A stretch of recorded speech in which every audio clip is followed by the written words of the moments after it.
Hello टसिडेली सबैजनालाई आज चाहिँ म र मेरो उरु चाहिँ छुट्टीको दिनमा यता कहाँ घुम्न जाने भनेर हेरेको थिएँ। यत्तिकै कमल पोखरी याद आयो। कमल पोखरी घुम्न गएको थिएँ दुईजना।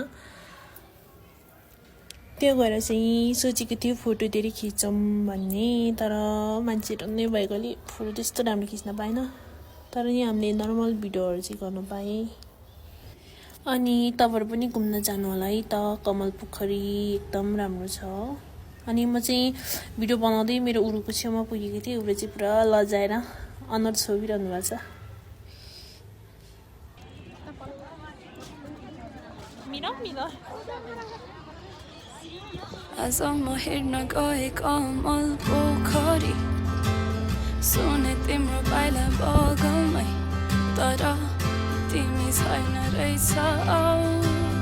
देखे तिम्रो चित्र पोखरीमा, तर तिमी रहेन रहेछौ। सुने तिम्रो जस्तै हाँसो, तर तिमी होइन रहेछौ। मसँग अहिले छैनौ, किन छैनौ?